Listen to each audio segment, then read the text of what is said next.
ओजस्तु तेजो धातूनां शुक्रान्तानां परं स्मृतं हृदयस्थमभिव्यापि देहस्थितिनिबन्धनं स्निग्धं सोमात्मकं शुद्धम् इषल्लोहितपीदकं यन्नाशं नियतं नाशौ यस्मिन् तिष्ठति.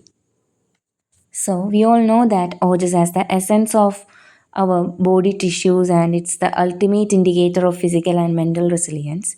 But when viewed through lens of modern physiology and biochemistry, ojas can be correlated with several measurable biological systems. So primarily the immune system and the neuroendocrine axis. In modern term, ojas is more closely linked to immunity or vyadikshamatva. Ojas function similarly to the cytokines and the immunoglobulins. It's compared to the efficiency of lymphocytes and natural killer cells in identifying and neutralizing internal and external threats. So, in classical texts, they describe ojas as end product of perfect digestion and tissue metabolism, which can be correlated to the mitochondrial health, which influences the ATP production and a state where the anabolic and catabolic process of the body are in perfect balance. This prevents the accumulation of formation of free radicals. Ojas is said to influence the mental clarity and emotional stability.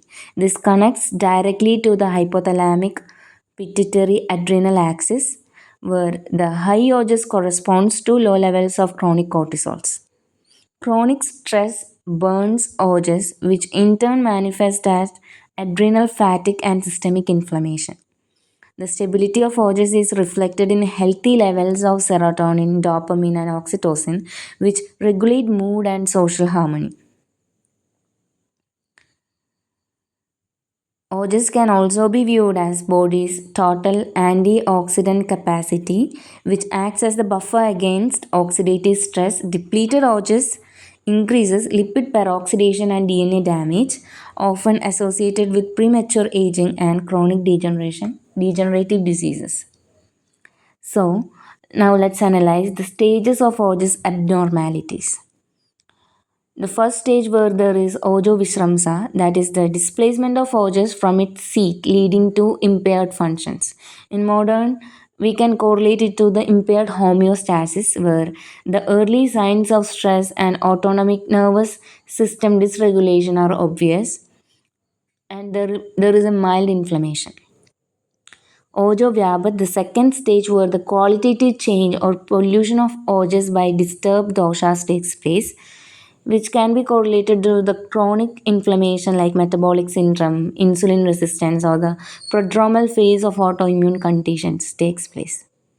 Now, third stage where there is ojo vishramsa or the true depletion or the loss of the essence, where immunodeficiency takes place. Burnout, where advanced adrenal fatigue and clinical immunosuppression or cachexia is evident. Now let's look at the lakshanas. We can see bibedi means an anxious state which shows the cortisol spike. Durbala, which can be related to the mitochondrial dysfunction. Vyadidendriya, where there is a sensory hypersensitivity, which can be related to the neurological fatigue. And Dushtaya means the loss of luster and mental clarity. There is a fogging. So, to address Ojakshaya, in my opinion, we must focus more on restoring the hypothalamo pituitary adrenal axis and reducing oxidative stress.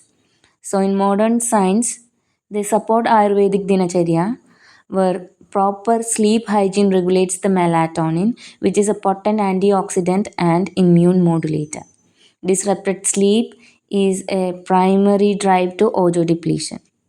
Herbs like ashwagandha, guduji are rasayana in action, about which we will talk later. Now, about the nutritional biochemistry, I would like to say about taking enough sufficient amount of proteins, which will in turn produce amino acids, the precursors of DNA and RNA, as well as the healthy fats, where ojas is often described to have ghee-like qualities.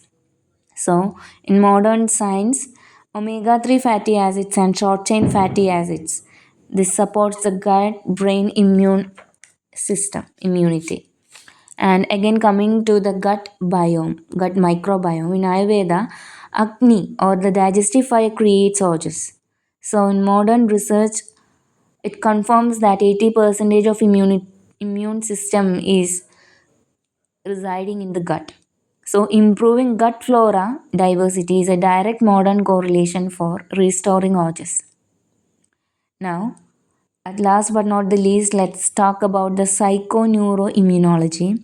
Since ojas is affected by chinda or the worry, the psychoneuroimmunology suggests that the mindfulness based stress reduction and vagus nerve stimulation via deep breathing can physically increase immune markers and cellular resilience.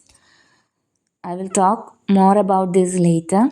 So, to conclude, I perceive ojas as the functional representation of neuro, endo, and immune axis. So, where it's the measurable state of perfect psychological equilibrium. Thank you.